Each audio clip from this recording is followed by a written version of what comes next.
יברכך אדוני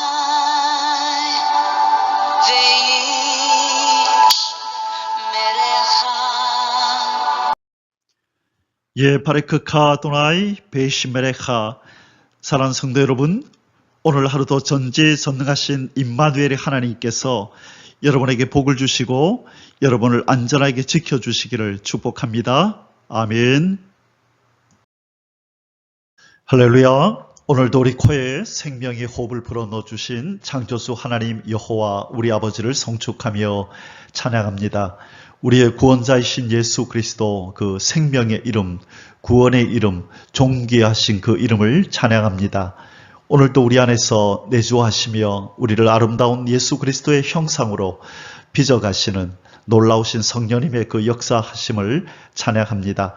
1189 성경 장별 강의 327번째 시간입니다. 오늘은 열왕기하 14장 말씀을 함께 공부하도록 하겠습니다. 오늘 제목의 말씀은 남유다 9대 왕 아마샤 왕과 북이스라엘 13대 왕 여로보암 2세의 통치라는 제목입니다. 이제 다시 유다의 역사를 이제 다시 기록하고 그 후반부에 북이스라엘의 역사를 또 이렇게 함께 기록하고 있는 열왕기하 14장입니다. 북이스라엘에 요아스 왕이 있었듯이 이 남유다에도 요아스 왕이 있는데요. 이 왕의 아들이 바로 오늘 본문에 등장하는 아마샤입니다. 아마샤는 하나님의 공의와 율법에 따라 나라를 잘 통치하였습니다. 하나님의 칭찬을 들었던 선왕 중에 들어가는 왕이었습니다. 그리하여 이 아달랴 통치 이후에 이 아합 왕의 딸이었던 아달랴 기억하시죠? 이 남쪽 이스라엘에 이 바알 우상을 퍼뜨렸던 이 아달랴 여왕, 이 여왕 이후에 이 쇠퇴하였던 이 국력을 어느 정도 다시 회복하는 일에 공헌을 하였던 왕이 바로 아마샤 왕입니다. 하지만 이 잘못 판단하여서 북이스라엘과 전쟁을 치름으로 말미암아 많은 피해를 입게 됩니다. 이 아마샤는 전반적으로 하나님 앞에서 이 선하게 바로 살아간 왕으로 그렇게 평가되고 있지만 치명적인 오늘 약점이 드러나는데요. 그가 산당 제사를 이렇게 멈추지 않고 허용함으로 말미암아 이 백성이 여전히 산당에서 제사하며 분향하는 이런 죄를 범하였다라고 성경은 이야기합니다. 자, 오늘 이 아마샤 왕 그리고 여로보암 2세 왕이 어떤 통치를 하였는지 오늘은 남유다와 북이스라엘 두 나라의 왕들을 함께 살펴보겠습니다. 하나님의 감동으로 쓰여진 열왕기하 14장을 공부할 때에 하나님의 말씀의 기운이 우리를 또 새롭게 하시는 놀라운 그런 역사가 있기를 주님의 이름으로 축복합니다. 아멘. 예, 오늘 남유다는 아마샤 왕, 9대 왕 아마샤 왕에 대한 기록을 공부할 것이고요. 그리고 북이스라엘에는 12대 왕 요아스에 대한 이야기가 나오다가 끝부분에 가면 여로보암 2세에 관한 기사가 함께 나오게 됩니다. 그래서 오늘은 바로 이러한 왕들이 다스리던 시대에 어떤 일이 있었나 하는 것을 살펴보겠습니다. 자, 지금 북이스라엘에는 요아스고 남유다에는 아마샤죠. 적대 관계에 있었고요. 이제 전쟁을 치르게 됩니다. 이 아마샤 왕이 교만하여서 이 에돔을 치고 나서 승리한 다음에 교만해져서 이 괜히 북이스라엘을 이렇게 향하여 시비를 걸어서 전쟁을 치르고 이 아마샤가 크게 타격을 입고 나중에 그 신하들에 의해서 결국은 죽임을 당하는 비극적인 일이 발생하고 맙니다. 자, 이 둘 사이에 어떤 일이 있었는지 한번 본격적으로 살펴보도록 하겠습니다. 자, 이제 오늘 14장부터 17장까지는 남북 분열 왕국 후반기에 발생한 사건들을 다루고 있습니다. 이 남북 11명의 왕의 이야기들을 다루고 있는 그 내용이 바로 14장에서 17장까지입니다. 자, 그리고 이제 18장부터 히스기야 왕의 통치, 유명한 히스기야 왕에 대한 이야기가 등장을 하는데요. 오늘부터 14, 15, 16, 17, 자, 여기까지 11명의 남북 이스라엘 왕들이 어떠한 역사를 행했는지, 또 이것들을 통하여 우리가 하나님으로부터 배울, 하나님으로부터 또 이렇게 받을 교훈이 무엇인지를 한번 상세히 살펴보도록 하겠습니다. 말씀드린 바와 같이 오늘 14장은 이 남왕국과 또 북왕국, 남유다와 북이스라엘에서 발생한 사건들을 함께 다루도록 하겠습니다. 참고하시고 소주제들 다룰 때에 자세히 어떤 내용을 공부할지 설명드리겠습니다. 자, 오늘 열왕기하 14장의 주제 성구는 5절에서 6절입니다. 하나님의 말씀에 떠는 자 아마샤 왕. 자, 그 당시에, 그 시대에 관습도 초월하고 간섭도 따르지 않고 또 그 시대의 정신, 그 고대 근동에 상식적으로 행하던 어떤 것들도 다 뒷전으로 한 채 오직 하나님의 말씀에 따라 말씀에 떨면서 하나님 말씀에 순종한 아마샤 왕의 이 믿음이 오늘 돋보이는 장면이 나타납니다. 그 부분은 자세한 것은 본문 속에 들어가서 살펴보기로 하고요. 어떤 내용인지 잠시 보고 넘어가겠습니다.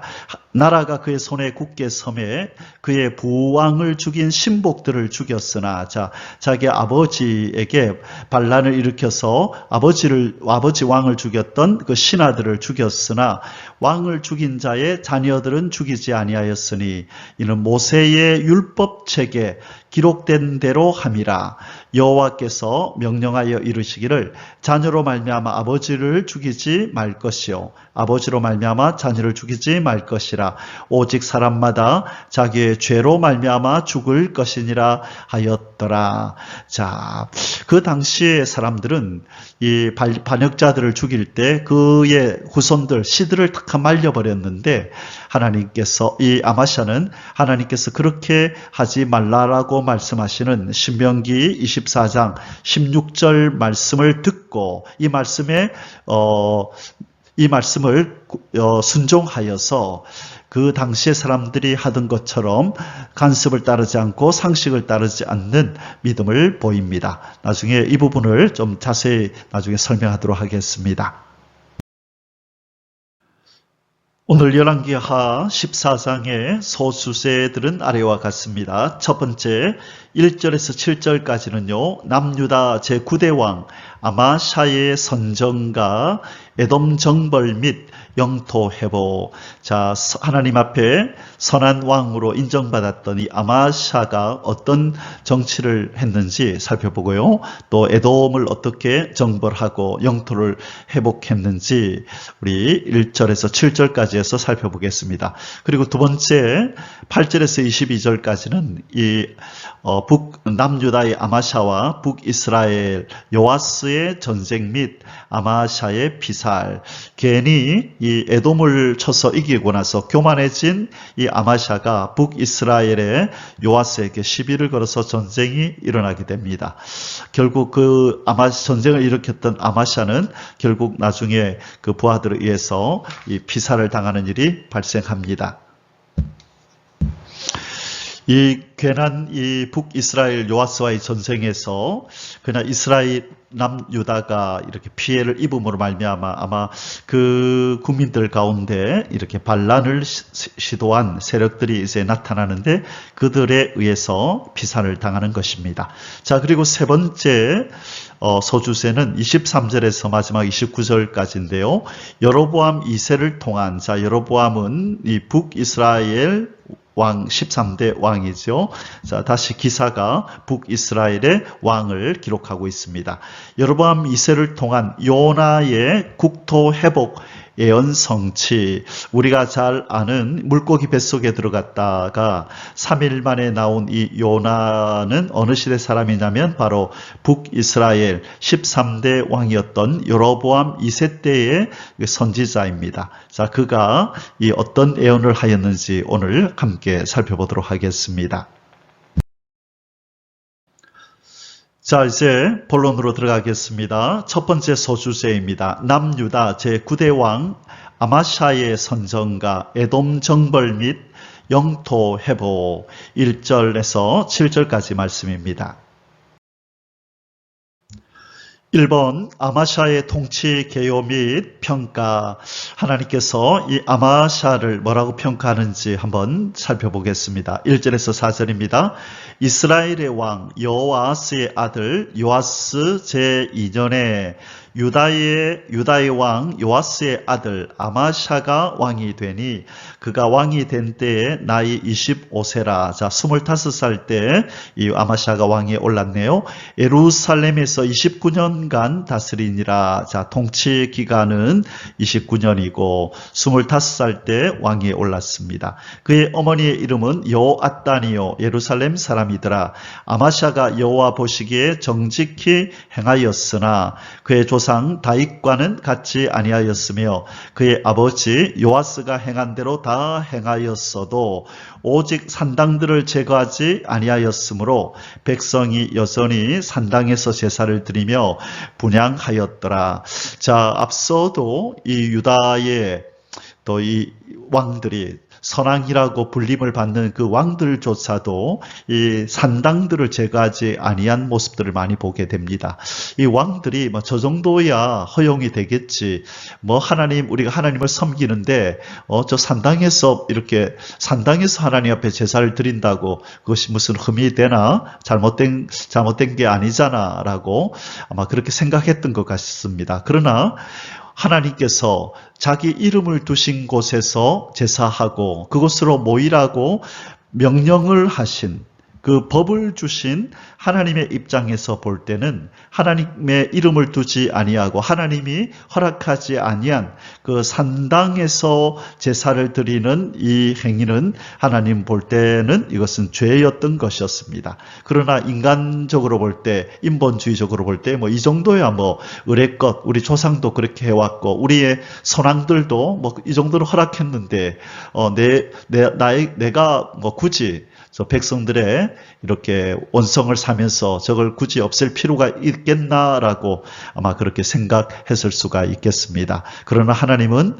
인간 중심이 아니라 철저하게 하나님 명령, 하나님 법, 하나님의 말씀을 중심에서 백성들이나 왕이 행동하고 살아가기를 원하셨던 것입니다. 우리의 삶 속에서도 우리의 삶의 전반적인 방향이 하나님을 섬기고 또 교회를 중심으로 예배를 중심으로 살아가는 것 때문에 우리의 삶 속에서 하나님이 기뻐하지 않는 어떤 적게 보이는 그런 죄된 것 또 허물들 이런 것들을 고치지 않고 그냥 내버려 둘 때에 오늘 하나님께서 아마스를 평가하는 것처럼 정직히 행하였으나 믿음 생활은 잘 하였으나 그러나 그의 조상 다윗과 같이 아니하였으며라고 그 뒷부분에 그의 허물을 얘기한 것처럼 하나님께서도 우리의 하나님의 뜻에 맞지 않는 삶의 태도, 삶의 또 모습들을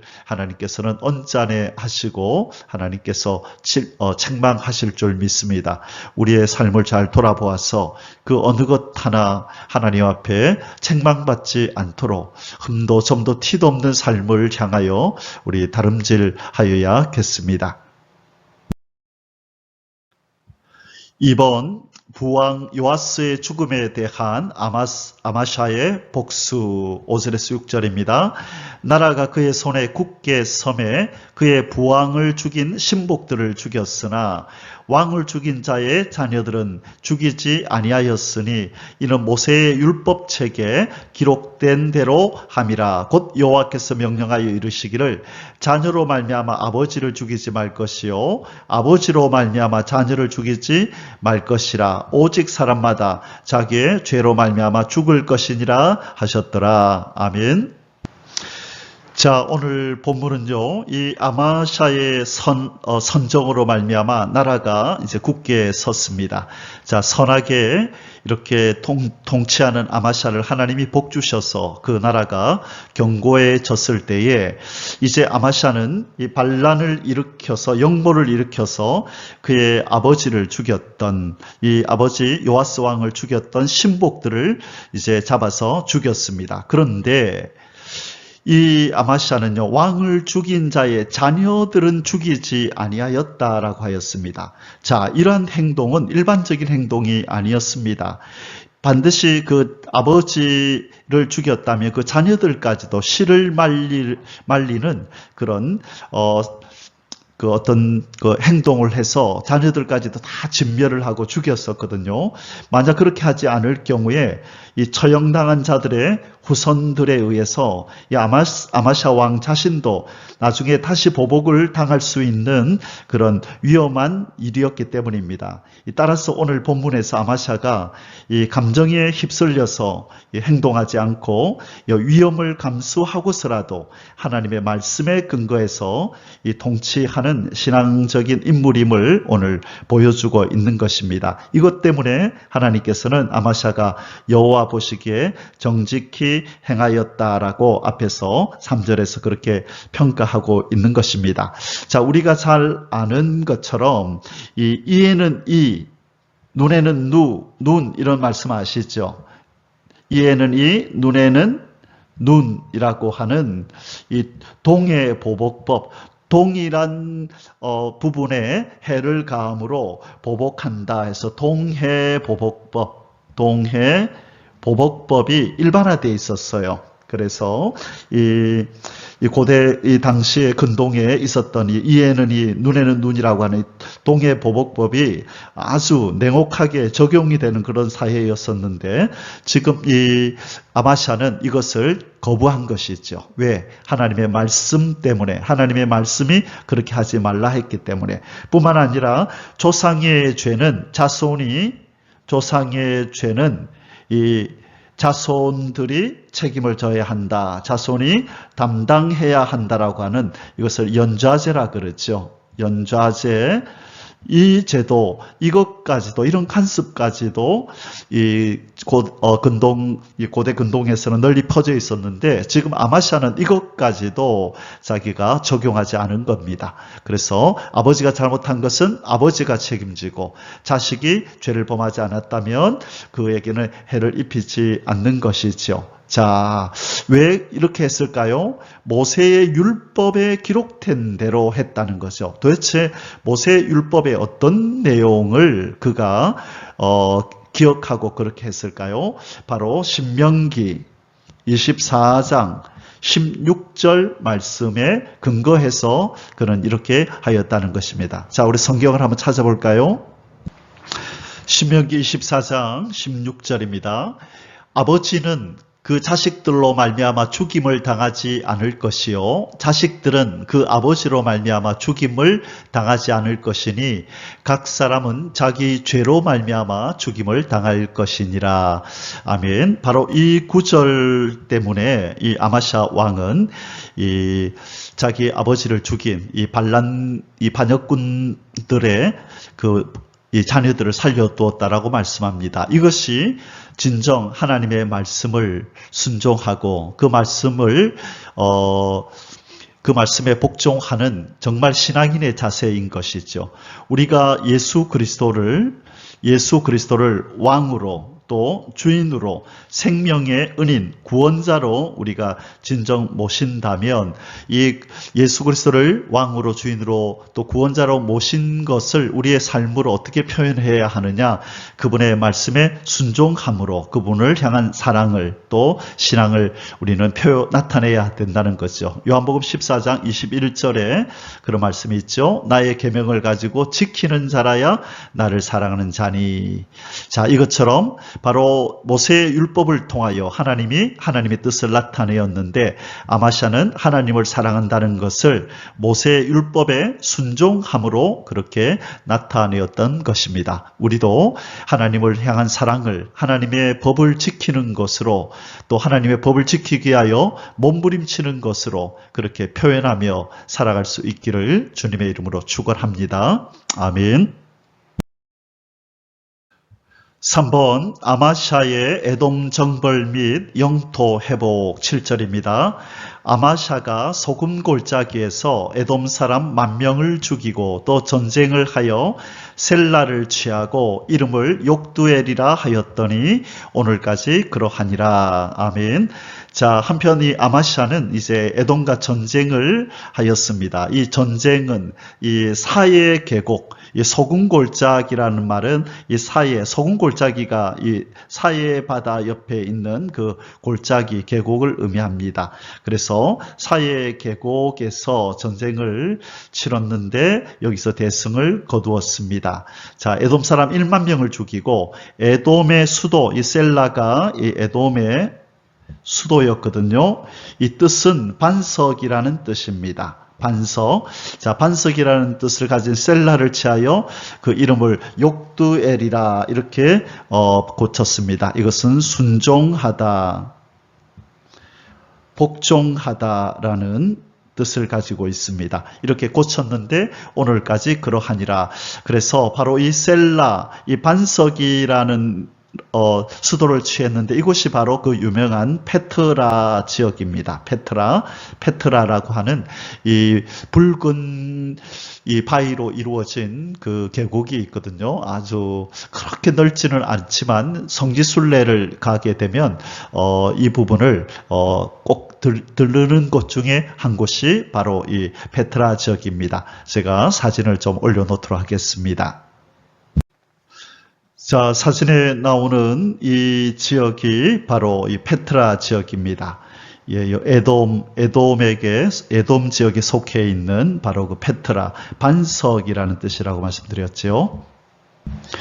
원래 셀라라고 불리던 곳이었는데, 셀라가 반석이라는 뜻이었는데, 이것을 취하여서 뭐로 바꿨다 그랬나요? 예, 욕두웰이라, L이라는 이름으로 바꿨다 그랬어요. 순종하다, 복종하다는 이름으로. 자, 그래서 원래 이 지역의 이름은 반석입니다. 페트라. 자, 그 다음 또 사진을 볼까요? 예, 그 주변에 전경이 이렇습니다. 그리고 좀 가까이 가보면 이렇게 이제 꼭 무슨 궁궐처럼 이렇게 벽에 이 바위를 깎아서 이렇게 만들어 놓은 곳이 나옵니다. 옛날에 그 인디아나 존스라고 하는 그 영화의 배경이 되었던 곳이기도 합니다. 인디아나 존스라고 하는 그 유명한 영화가 있었죠. 그곳에 또 배경이 되었던 장소입니다. 이번 아마샤와 북이스라엘 요아스의 전쟁 및 아마샤의 피살 4절에서 22절입니다. 1번 북이스라엘을 향한 아마샤의 선전포고 8절에서 10절입니다.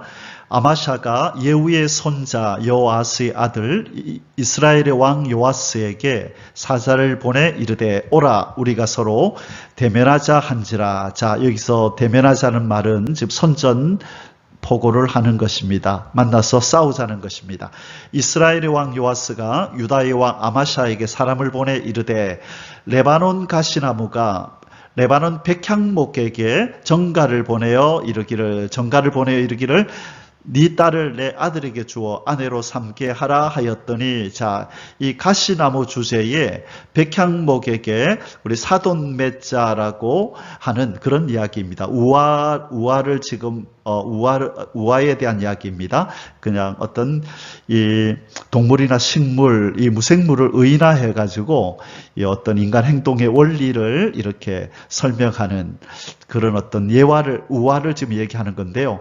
지금 이 북이스라엘은 이 아마샤에게 너 행동이 얼마나 지금 우스꽝스럽고 어리석은 일인 줄 아냐? 감히 가시나무 주제에 백향목에게 이 사돈지간을 맺자고 하는 것처럼 너 너같이 가시나무 주제에 나 같은 백향목에게 네가 지금 선전포고를 해? 어디 감히? 하고 그런 어떤 뉘앙스를 띤 우화를 얘기하고 있는 것입니다. 레바논 들짐승이 지나가다가 그 가시나무를 짓밟았느니라. 참 가차는 일을 하니까 그 레바논의 들짐승이 그 가시나무를 짓밟아 버렸다. 너는 결국 이렇게 될 거야 라고 말을 하는 것입니다.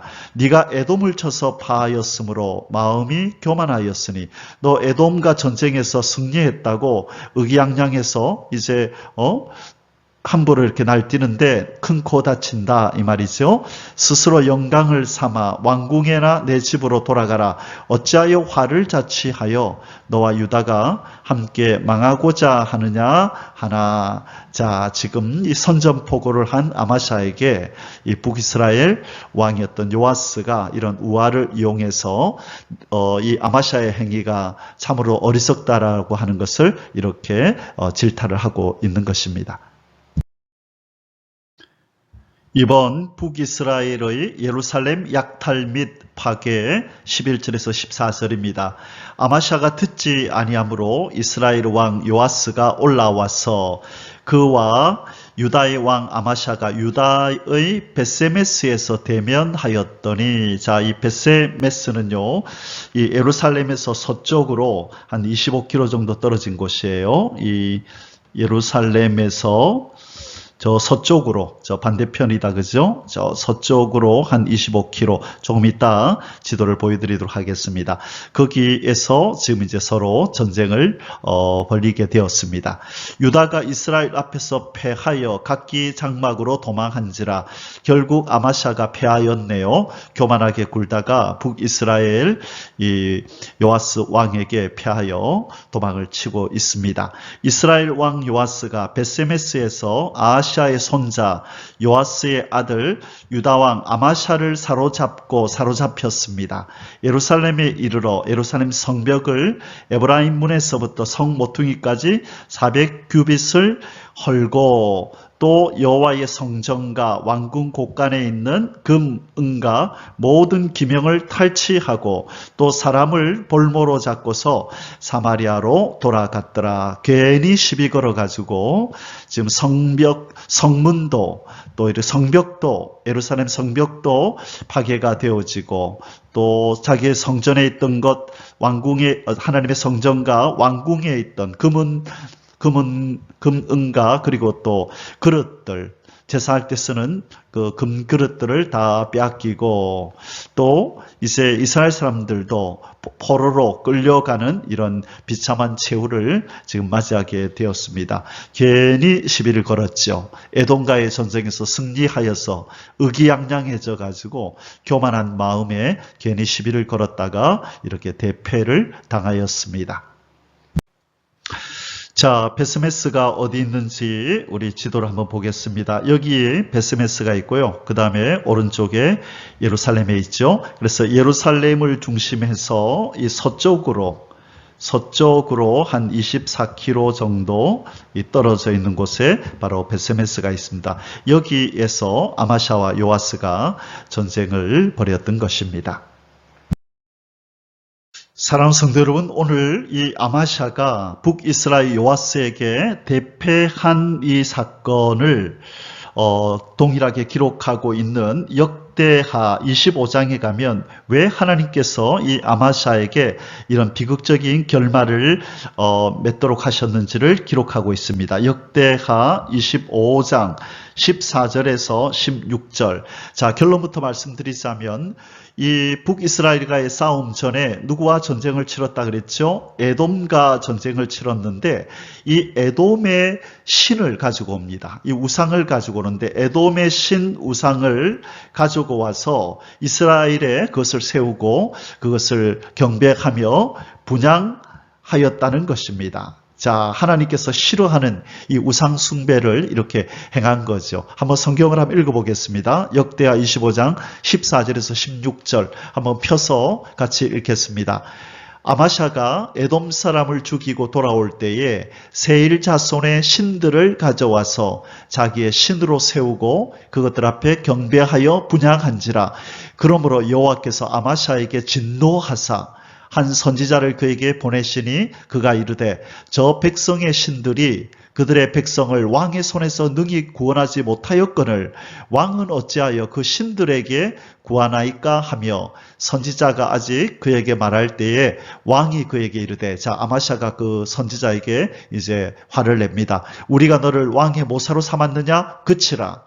어찌하여 맞으려 하느냐 하니 선지자가 그치며 이르되 왕이 이 일을 행하고 나의 경고를 듣지 아니하니 하나님이 왕을 멸하시기로 작정하신 줄 아노라 하였더라.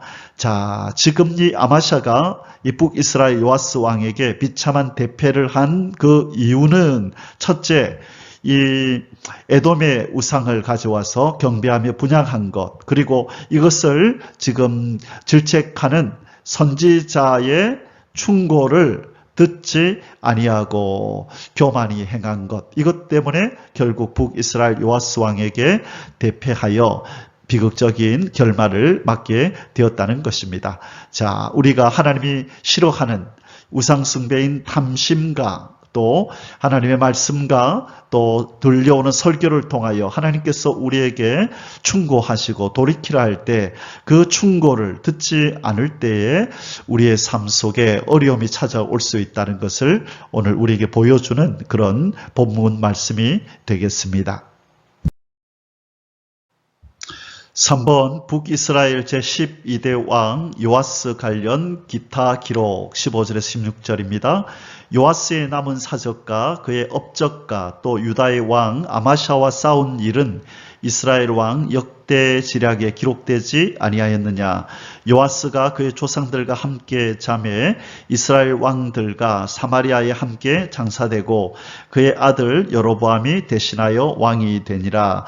자, 지금 이 요아스의 죽음에 대한 이야기는요, 이 앞장에서 열왕기하 13장 12절, 13절에 한번 언급이 되었었습니다. 그런데 오늘 14장에서 또 한번 언급이 된 것입니다. 그는 죽어서 그의 조상들과 함께 사마리아에 장사가 되었고, 이때 우리 조금 전에 전쟁에서 이 유다왕 아마샤가 이렇게 끌려갔었잖아요. 그래서 석방이 되어가지고 아마샤는 다시 이제 자기 그 왕국 남유다로 돌아가게 됩니다. 자, 그리고 이스라엘은 요아스가 죽자 그의 뒤를 이어 요아스의 아들 여로보암 2세가 대신하여 왕이 되는 일이 이제 일어납니다. 자, 지금 오늘 이 본문에서요, 여로보암 2세에 대한 이야기가 나올 텐데, 여로보암 2세 이야기는 우리 나중에 또 그가 그 주로 활동할 때에 좀 자세히 살펴보도록 하겠습니다. 이 여로보암 2세는 41년간이나 북이스라엘을 통치하면서 큰 나라의 부흥을 이루는 일에 부흥이라기보다는 어떤 정치적으로 아주 크게 이렇게 강성해지는 일에 이바지한 자입니다. 뿐만 아니라 또 그때에 또 하나님을 향한 이 배도도 더 깊어지는 그런 일이 벌어지는데, 나중에 여로보암 왕 본격적인 그의 역사가 나올 때 자세히 살펴보도록 하겠습니다. 자, 지금 이 성경에 여기서 기록이 안 되어 있지만 이 아마샤는 석방되어서 지금 남유다로 다시 예루살렘으로 돌아갔다. 그렇게 우리가 참고하고 다음으로 넘어가겠습니다. 자, 북이스라엘의 왕이 또 바뀌었습니다. 이제 12대 요아스에서 13대 여로보암 2세로 이제는 왕이 바뀌었습니다. 자, 이제 요아스가 죽고 여로보암 2세가 왕위에 올랐습니다. 4번 남유다 제9대 왕 아마샤의 피살 및 관련 기타 기록 17절에서 20절입니다. 이스라엘의 왕 여호아스의 아들 요아스가 죽은 후에도 유다의 왕 요아스의 아들 아마샤가 15년간을 생존하였더라. 자, 북이스라엘의 요아스 왕이 먼저 죽었네요.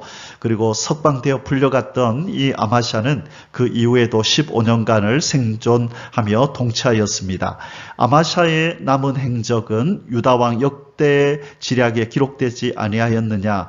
예루살렘에서 무리가 그를 반역한 고로 그가 라기스로 도망하였더니 반역한 무리가 사람을 라기스로 따라보내 그를 거기서 죽이게 하고 그 시체를 말에 실어다가 예루살렘에서 그의 조상들과 함께 다윗성에 장사하니라. 자, 괜히 이 북이스라엘과 전쟁을 치러서 대패를 하였던 이 아마샤, 그 후폭풍이 만만치가 않았습니다. 이스라엘과 무리한 전쟁을 일으키고 크게 이제 패하게 되자 정치, 경제, 사회 전 분야에서 이 남유다는 혼란을 그렇게 맞이했었습니다. 따라서 이 백성들 가운데 일부 무리들이 아마샤 왕에 대한 반감을 가지고 있던 중에 반란이 일어난 것입니다. 그래서 아마샤는 유다의 남부 국경에 있는 이 옛수도 라기스까지 이렇게 도망을 쳤습니다. 그러나 반란군들이 거기까지 가서 그를 잡아서 그를 살해하고 다윗성에 그를 장사하였습니다. 자, 유다는 이제 아마샤가 포로로 잡혀갔을 때부터 그의 아들 아사랴가 다스리고 있었거든요. 아까 아마샤가 그 북이스라엘과의 전쟁에서 패하여 포로로 끌려갔을 때 남유다는 아사랴가 다스리고 있었는데 아사랴보다는 우리에게는 우시야라는 이름으로 우리에게 더 친숙한 이 왕, 10대 왕이죠. 그래서 이사야를 하나님이 부르실 때 우시야가 죽던 해에 하나님이 이사야 선지자를 부르잖아요. 그때 나오는 그 우시야가 바로 이 아마샤의 아들 아샤랴입니다. 자, 그래서 이제 이 아마샤가 이렇게 반란군에서 죽임을 당하고 이제 조금 있으면 우시야, 아사랴라고 하는 우시야가 다스리게 됩니다. 5번 아마샤의 아들 아샤라의 남유다 제10대 왕 즉위와 엘랏 건축 21절에서 22절입니다. 유다 온 백성이 아사랴를 그의 아버지 아마샤를 대신하여 왕으로 삼으니 그때 그의 나이가 16세라. 아마샤가 그의 조상들과 함께 잔 후에 아샤랴가 엘랏을 건축하여 유다에 복귀시켰더라. 자, 16세의 왕이 된 이 아샤랴, 이 우시야는 외국 무역이 활발한 항구이자 국제 통로인 이 엘랏을 재건했습니다. 이 과거 솔로몬 왕이 이룬 이 홍해 무역을 다시 일으킨 것입니다. 자, 그러나 이 아하스 왕 때 다시 이 엘랏은 빼앗기고 맙니다. 나중에 16장에서 우리가 살펴볼 텐데요. 이 왕하 16장 6절에 가면 이 아하스 왕 때 다시 이 엘랏을 또 빼앗깁니다. 그러나 어쨌든 옛날에 솔로몬이 이루었던 그 홍해 무역을 그동안에는 또 이렇게 멈춰져 있었는데요. 이 아마샤, 이 우시야는 왕이 되자마자 이것을 다시 복구시켜 놓았다는 것입니다. 자, 이 하나님 앞에서 지금 물질적으로, 경제적으로 부강해지기 위해서 무역을 강화하는 그런 정책을 편 것입니다. 진정한 회복은 이 성을 하나 되찾고 또 재건하는 것이 아니라 바로 우리 속에 있는 하나님의 통치권이 재건되고 회복되어야 하는 것입니다. 어떤 물질적인 성이 아니라 우리 심령의 통치권, 하나님께서 친히 통치하시는 통치권이 우리 심령 속에 재건이 될 때에 우리의 영육간에 우리에게는 하나님의 복이 임한다는 것을 우리는 기억해야 합니다. 이 우시야, 이 아사랴, 또 우시야라고도 불리는 이 왕은 특별히 한 것이 없이 이 엘랏을 국제 무역을 위해서 엘랏을 재건했다라는 것으로 이 우시야의 그 삶이 평가되고 있습니다. 자, 이번에는 남유다, 남쪽 이스라엘의 왕이 이제 또 바뀌었네요. 9대 왕 아마샤에서 이제 10대 왕 우시야, 좀 전에 우리 본문에서는 아사랴라는 이름으로 나왔던 우시야가 등장을 했습니다. 자, 여기도 이제 아마샤가 죽임을 당하고 우시야가 이제 왕이 오른 도표입니다. 자, 이제 마지막 세 번째 소수세를 공부하겠습니다. 3번 여로보암 2세를 통한 요나의 국토 회복 예언 성취 23절에서 29절입니다. 1번 북이스라엘 제13대 왕 여로보암 2세의 통치 개요 및 평가 23절에서 24절입니다. 유다의 왕 요아스의 아들 아마샤 제15년에 이스라엘 왕 요아스의 아들 여로보암이 사마리아에서 왕이 되어 41년간 다스렸으며 여호와 보시기에 악을 행하여 이스라엘에게 범죄하게 한 르밧의 아들 여로보암의 모든 죄에서 떠나지 아니하였더라. 자, 이스라엘의 요아스 왕이 죽자 그의 아들인 이 여로보암 2세가 왕위를 계승하였습니다. 이때 남유다는 아마샤 왕이 15년째 통치하고 있었을 때였습니다. 자, 이제 왕이 된 여로보암 2세는 이전의 어떤 왕들보다도 장수한 왕으로서요 41년간을 이렇게 통치하였다라고 기록하고 있습니다. 특별히 이 여로보암 2세가 통치할 즈음에 이 주변의 강대국들은 이 어려움에 놓여 있었습니다. 이러한 기회를 이용하여서 여로보암 2세는 강력한 지도력을 발휘하여 이 북이스라엘을 크게 부흥을 시켰습니다. 이렇게 정치적으로는 크게 성공한 여로보암이었지만 그러나 영적으로는 그의 선조들과 마찬가지로 우상 숭배의 죄악에서 벗어나지 못한 실패자였습니다. 여기 24절에서 여호와 보시기에 악을 행하여 이스라엘에게 범죄한 르밧의 아들 여로보암 이 바알을 비롯한 우상들을 이스라엘 백성들에게 섬기게 했던 여로보암의 이 뒤를 따랐다라고 성경은 말씀하고 있습니다. 따라서 이 본서의 저자, 바로 이 열왕기 상하의 저자는 이 신앙적인 면에서는 이 여로보암을 그렇게 중요하게 지금 여기고 있지 않습니다. 그냥 그의 통치 기간 동안에 그가 어떤 일을 했는지 간단하게 얘기할 뿐 신앙적으로는 그렇게 높이 평가하는 게 아니라 악한 왕이었다라고 지금 그렇게 평가하고 있네요. 여호와 보시기에 악을 행하여 그가 41년 동안 그 41년간이나 다스리고 통치한 것이 뭐 그래 중요합니까? 그 내용이 하나님께 영광이 되는 통치였느냐, 하나님의 백성을 하나님 법으로 잘 다스린 통치였느냐, 그렇지 않느냐가 중요하죠. 그래서 41년간이라고 하는 것은 아무런 의미가 없는 것입니다. 2번 가드 헤벨 아미떼의 아들 요나의 이스라엘 국토 회복 예언 성취 25절에서 27절입니다. 이스라엘의 하나님 여호와께서 그의 종 가드 헤벨 아미떼의 아들 선지자 요나를 통하여 하신 말씀과 같이 여로보암이 이스라엘 영토를 회복하되 하맛 어기에서부터 아라바 바다까지 하였으니 이는 여호와께서 이스라엘의 고난이 심하여 매인자도 없고 노인자도 없고 이스라엘을 도울 자도 없음을 보셨고 여호와께서 또 이스라엘의 이름을 천하에서 없이 하겠다고도 하지 아니하셨으므로 요아스의 아들 여로보암의 손으로 구원하심이었더라. 아멘. 자, 사실 이스라엘은 아람의 하사엘 때부터 학대를 받아왔었죠. 이 아람 왕이었던 하사엘 기억나시죠?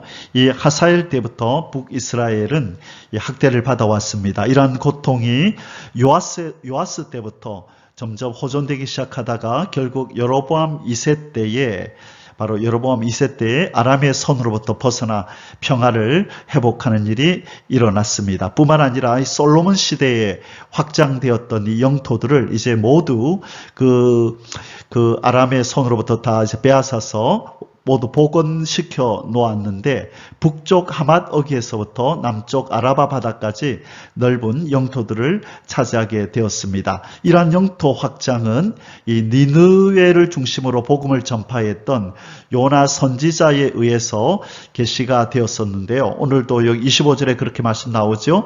선지자 요나를 통하여 하신 말씀과 같이. 자, 그런데 성경에는 이 요나가 이 부분에 대해서 어떤 예언을 했는지에 성취되는지에 대해서는 기록하고 있지는 않습니다. 좀 전에 말씀드렸듯이 이 요나의 사역은 주로 이 니느웨, 아수르의 수도였던 니느웨를 중심하여 하나님께서 어떤 말씀을 주시고 또 요나가 어떤 말을 했는지가 나오기 때문에 이 북이스라엘을 향하여 하신 이 예언한 내용은 오늘 성경에 기록되어 있지 않습니다. 자, 하나님께서 이 선지자 요나를 통하여 예언하신 말씀이 여로보암 2세 때에 성취가 되도록 하셨다라고 하나님은 말씀하고 있습니다. 오늘도 여전히 하나님은 언약한 말씀을 이루시는 여호와이심을, 알파와 오메가가 되시는 하나님이심을 나타내는 그런 본문입니다.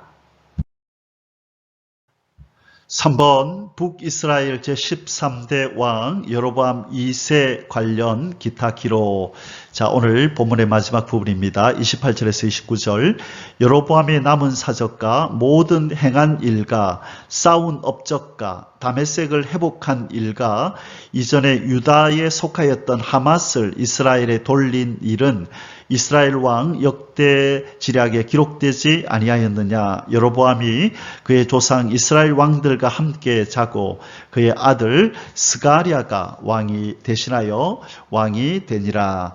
자, 조금 전에도 말씀드렸지만 이 여로보암 2세가 통치할 때에 이 아람으로부터 모든 자유를 얻고 그 속박에서 벗어났다고 말씀드렸습니다. 이때 아람은 이 아수르에 의해서 아수르의 공격을 받아가지고 아주 힘이 약화되어 있던 그때였었거든요. 그러다 보니까 여로보암 2세가 아람을 이렇게 물리치기에 좀 용이했던 것이죠. 자, 그래서 바로 이 아람은 아수르의 공격을 받아 국력이 쇠퇴해진 가운데 있을 때에, 그리고 뿐만 아니라 아수르도 이 북방의 다른 민족에 의해서 침략가 그리고 또 내부적으로도 아수르의 이 무능한 지도자가 있어서 아주 갈등이 심화되어 있는 상태였기 때문에 바로 여로보암 2세가 이렇게 힘을 쓸 수가 있었던 것입니다.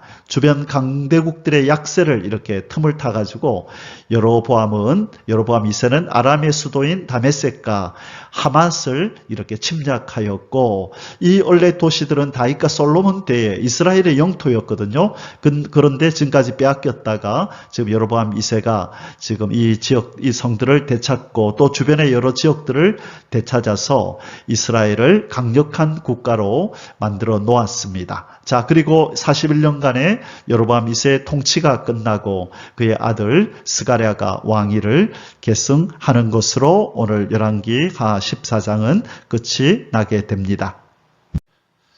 자, 이번에는 남유다, 남쪽 이스라엘의 왕이 이제 또 바뀌었네요. 9대 왕 아마샤에서 이제 10대 왕 우시야, 좀 전에 우리 본문에서는 아사랴라는 이름으로 나왔던 우시야가 등장을 했습니다. 자, 여기도 이제 아마샤가 죽임을 당하고 우시야가 이제 왕위에 오른 도표입니다. 사랑하는 성도 여러분, 열왕기하 14장의 결론을 내리도록 하겠습니다. 오늘 제목의 말씀은 교만은 패망의 선봉이요 넘어짐의 앞잡이이니이다. 가시나무가 감히 백향목에게. 자, 잠언 16장 18절의 말씀이죠. 교만은 패망의 선봉이요 거만한 마음은 넘어짐의 앞잡이이니라. 교만하면 패망하고 반드시 넘어지게 된다는 그런 교훈을 주시는 말씀이 잠언 16장 18절이었죠. 그런데 우리 주제 성구에서는 이 아마샤가 하나님 말씀에 떨어서 자기 아버지를 죽였던 이 반란자들을 처형할 때에 그의 아들들을 죽이지 아니하였더라. 왜? 신명기 24장 16절 말씀에 그렇게 하지 말라 했기 때문에 하나님 말씀을 듣고 순종했는데, 이 아마샤가 끝까지 좀 유종의 미를 거뒀으면 좋았을 텐데 막판에 교만하여 그가 에돔과의 전쟁에서 대승을 거두고 교만하여 그 북이스라엘도 북이스라엘도 공격해서 이렇게 장악을 하려고 했는지 교만한 마음으로 이 북이스라엘의 요아스 왕에게 전쟁 선포를 하고 전쟁을 치렀다가 그만 대패를 하고 그는 포로로 끌려가는 신세, 그리고 나중에 석방돼서 돌아왔지만 그의 그 백성들에게 또 반란을 당하여서 비참한 최후를 맞이하는 장면을 우리가 공부하였습니다. 자, 그래서 이 선전포고를 들은 요아스가 한 말이 그거였다, 그죠? 가시나무 주제에 감히 백향목인 나에게 도전을 해? 라는 그런 뜻으로 이야기를 했었다, 그죠? 14장 9절에서. 자, 그처럼 자기의 분수를 알고 또 하나님께서 허락하지 않는 일을 그냥 자기의 중심으로 생각해서 그렇게 앞서서 행동할 때에 그것이 이제 교만한 마음이고 아주 그 자신을 높인 것이죠. 명색이 하나님 나라의 왕이라면 매사를 국사를 행할 때 하나님께 여쭈어서 해야 하는데 이 북이스라엘과 전쟁을 하는 이 중요한 일을 앞두고 하나님 앞에 여쭈었다라고 하는 기사를 한 구절도 우리는 보지를 못했습니다.